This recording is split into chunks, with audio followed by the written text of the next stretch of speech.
오늘 우리는 믿음의 여정에서 마주할 수 있는 가장 중요하고도 어려운 질문 중 하나를 다루고자 합니다.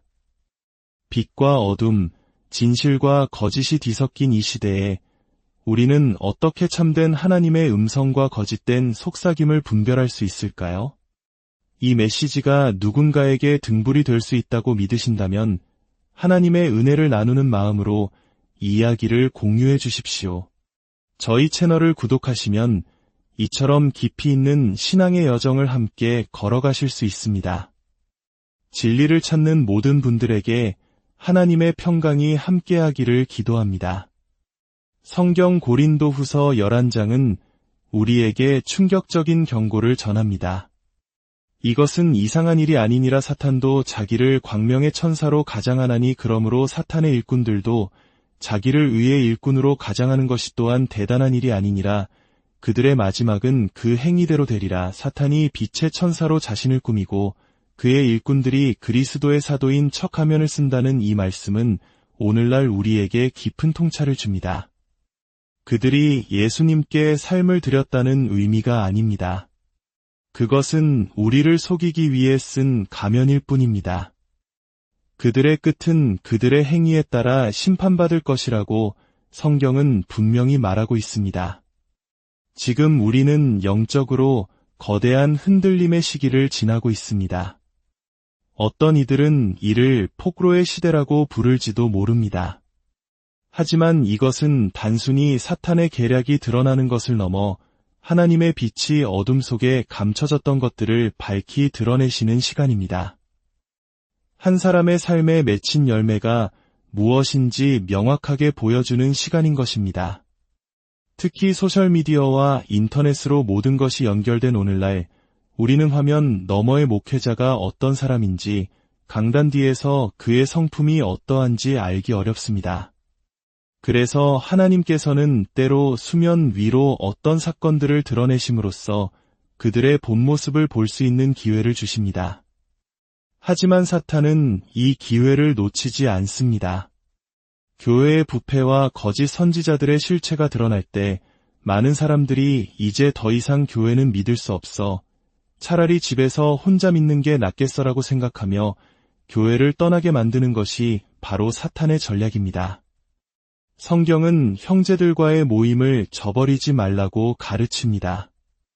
내가 다녔던 교회가 내가 따르던 선지자가 거짓이었다는 사실 때문에 하나님의 몸된 교회 전체를 불신하는 덫에 빠져서는 안 됩니다. 하나님의 마음은 그것이 아닙니다. 참된 교회는 아름다운 것이며 하나님 계획의 핵심입니다. 주님께서는 지금 당신의 신부, 곧 교회를 단장하고 계십니다.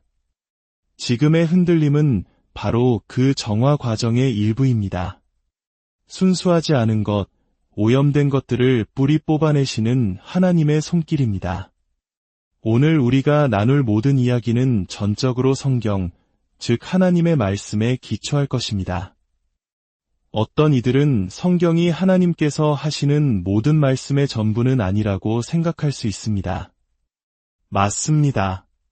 하지만 성경은 하나님께서 과거에 하셨고 현재에 말씀하시며 미래에 말씀하실 모든 것에 흔들리지 않는 기초입니다. 만약 당신이 성령님으로부터 받았다고 믿는 어떤 메시지를 하나님의 기록된 말씀과 연결할 수 없다면 그것은 속임수일 가능성이 높습니다. 헬라어에는 로고스와 레마라는 두 가지 개념이 있습니다. 로고스는 기록된 하나님의 말씀, 즉 성경 전체를 의미합니다. 반면 레마는 바로 지금 나에게 개인적으로, 구체적으로 말씀하시는 하나님의 살아있는 음성입니다. 예를 들어 하나님께서 당신에게 일본으로 이주하라고 말씀하셨다고 합시다. 시편 어디를 찾아봐도 당신의 이름과 함께 일본으로 가라는 구절은 없을 것입니다. 하지만 당신의 삶의 정황과 상황 속에서 그 말씀의 성품을 추적해보면 그것이 과연 하나님으로부터 온 것인지 분별할 수 있습니다. 만약 당신이 현재의 직장과 삶의 불만을 품고 늘 화려해 보이는 일본의 삶을 질투하며 우상처럼 여기고 있었다고 가정해 봅시다. 그런 마음 상태에서 하나님께서 나더러 일본으로 가라고 하셨다고 말한다면 그것은 하나님의 성품과 맞지 않습니다. 하나님은 당신 마음속의 우상을 먼저 다루시는 분이지 육신의 욕망을 채워주는 방식으로 말씀하시는 분이 아니기 때문입니다. 우리가 하나님의 말씀을 깊이 공부하지 않는다면 이러한 자신의 욕망의 소리를 하나님의 음성으로 착각하기 쉽습니다. 그러므로 기록된 말씀, 성경은 예언적인 것을 이해하고 하나님의 음성을 분별하며 그분의 뜻 안에서 살아가기를 원하는 모든 이들에게 다과 같은 역할을 합니다. 이제 거짓 선지자들을 분별하는 기초적인 성경의 원리로 들어가 보겠습니다. 마태복음 21장을 보면 예수님께서 성전에 들어가 장사하는 모든 사람들을 내쫓으시고 돈 바꾸는 사람들의 상과 비둘기 파는 사람들의 의자를 둘러엎으시는 장면이 나옵니다. 요한복음 2장은 이 장면을 더욱 생생하게 묘사합니다. 예수님께서 노끈으로 채찍을 만드사 그들을 모두 성전에서 내쫓으셨다고 기록되어 있습니다. 사랑의 예수님께서 채찍을 만드셨다는 것을 상상해 보십시오. 이는 그분이 얼마나 이 상황에 대해 비통해하셨는지를 보여줍니다. 하나님과의 교제와 예배의 장소여야 할 성전이 강도의 소굴로 변해버린 것입니다. 예수님께서는 내 집은 기도하는 집이라 불릴 것이라 기록되었거늘 너희는 강도의 소굴을 만들었도다 라고 외치셨습니다. 예수님의 분노는 단순히 성전에서 물건을 사고 파는 행위 그 자체에만 있었던 것이 아닙니다. 그 영적인 결과, 즉 사람들이 하나님 앞에서 불경건한 행위를 용납하고 참여함으로써 그들의 영혼이 파괴되는 것을 보셨기 때문입니다. 하나님을 만나지 못한 사람만이 그러한 일을 받아들일 수 있습니다. 눈먼 사람이 눈먼 사람을 인도하면 둘 다 구덩이에 빠진다는 말씀처럼 거짓된 인도자를 따르는 자들은 결국 함께 멸망의 길로 가게 됩니다. 강도의 소굴이라는 표현은 속임수와 착취를 의미합니다.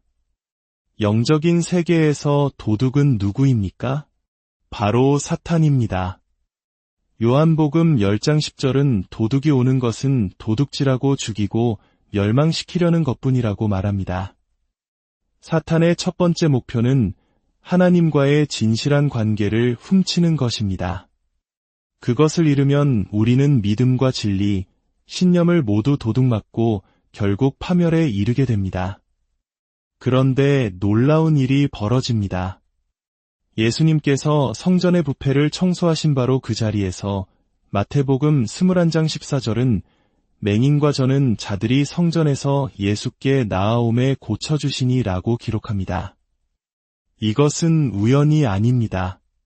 부패와 속임수가 쫓겨나자 영적으로 눈멀었던 자들이 눈을 뜨고 사탄에게 묶여 절뚝거리던 자들이 걷게 된 것입니다. 몇 년 전 제가 겪었던 일이 떠오릅니다. 한 거짓된 사역단체에 몇 번 참석한 적이 있었습니다. 그곳에 다녀올 때마다 이상하게도 영적으로 더럽혀진 듯한 불결한 느낌을 지울 수가 없었습니다.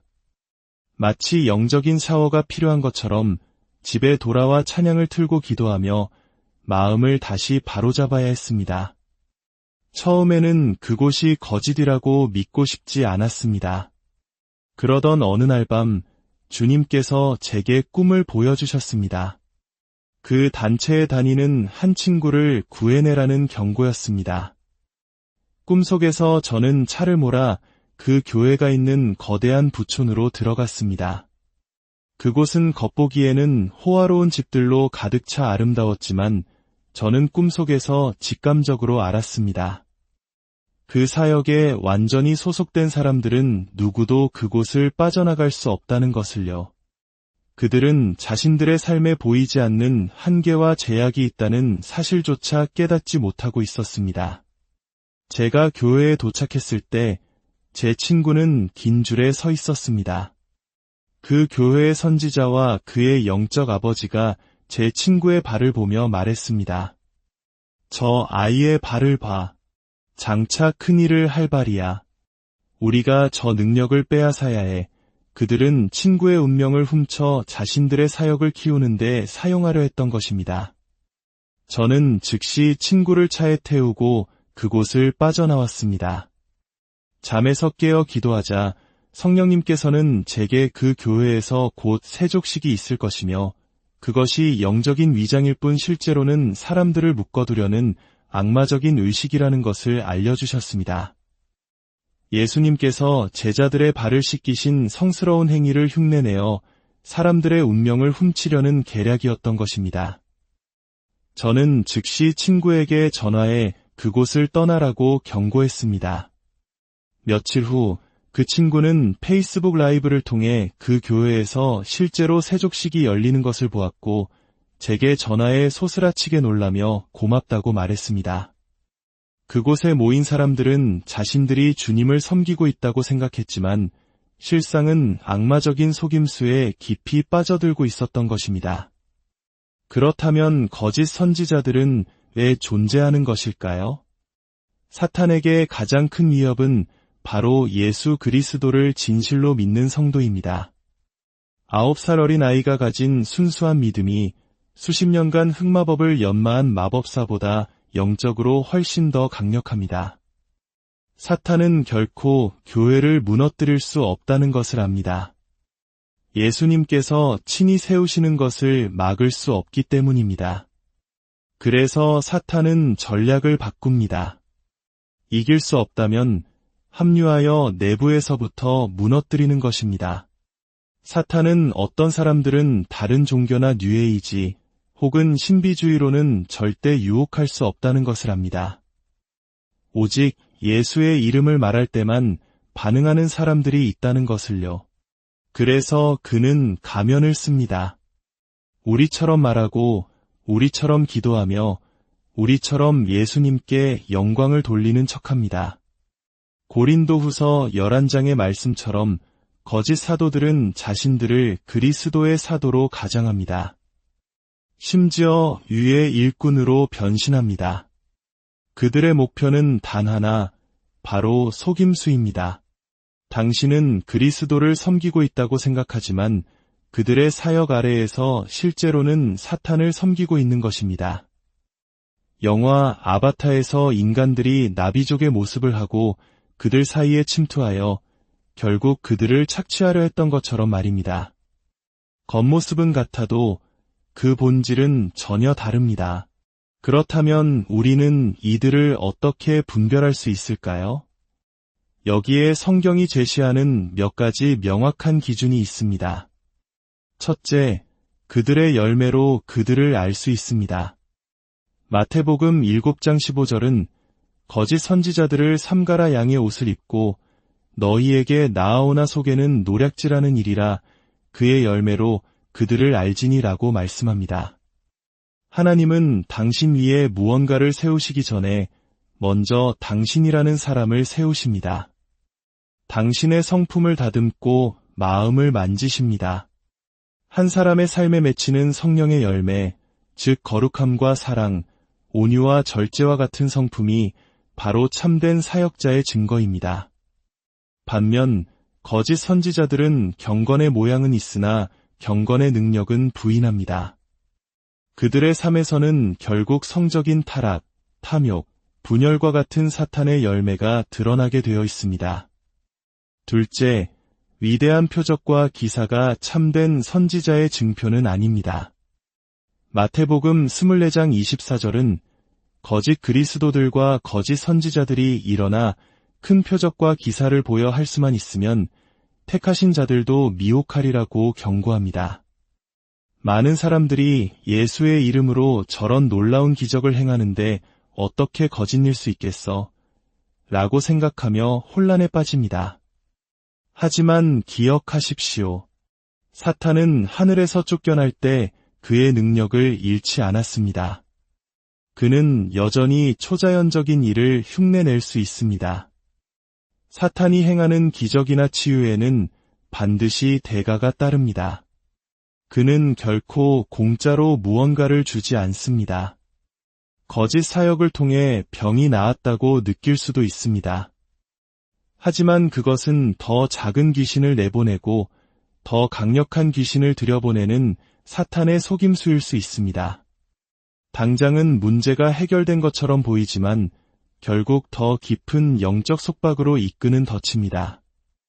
사탄은 결코 우리를 진정한 자유로 인도할 수 없습니다.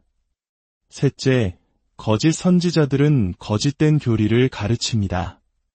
사탄은 성경에 대한 지식은 있을지 모르나 그 안에는 진리가 없습니다.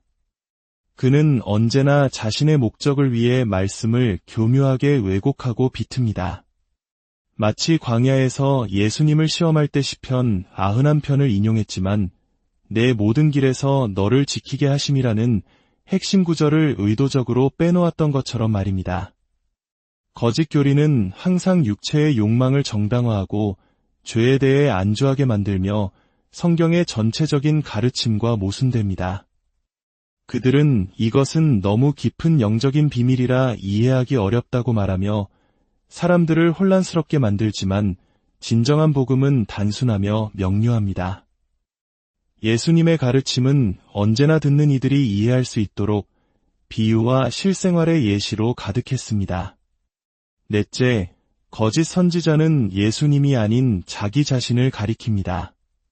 그들은 입으로는 예수님께 영광을 돌릴지 모르나 모든 관심과 영광은 결국 자기 자신에게로 향하게 만듭니다. 그들의 사역 아래 있는 사람들은 하나님보다 그 선지자나 목사를 더 경외하고 두려워하게 됩니다. 나 없이는 안 된다. 나를 떠나면 저주를 받을 것이다. 와 같은 교묘한 말로 사람들을 올가맵니다. 하지만 성경은 하나님과 사람 사이의 중보자는 오직 한 분, 예수 그리스도뿐이라고 분명히 말합니다. 참된 하나님의 종은 사람들을 예수님께로 인도하지 자신에게 묶어두지 않습니다. 여러분의 삶을 돌아보십시오. 교회를 떠나서도 개인적으로 기도하고 예배하고 말씀을 읽는 삶이 있습니까? 아니면 모든 영적인 활동이 특정 사역자에게 의존되어 있습니까? 다섯째, 거짓 선지자는 진리가 아닌 사실을 말합니다. 이 둘은 비슷해 보이지만 근본적으로 다릅니다. 사탄 안에는 진리가 없다고 성경은 말하지만 그는 사실에 대해서는 많이 알고 있습니다. 영적인 영역에서 당신의 과거와 현재에 대한 정보는 이미 알려진 사실들입니다. 점술가나 무당이 당신의 할아버지 이름이나 과거사를 맞출 수 있는 것은 그들이 악한 영들을 통해 영적 도서관의 사실 정보에 접근하기 때문입니다. 거짓 선지자들은 이런 정확성으로 사람들을 현혹시켜 신뢰를 얻은 뒤 결국 파멸로 이끄는 거짓된 진리를 심어줍니다.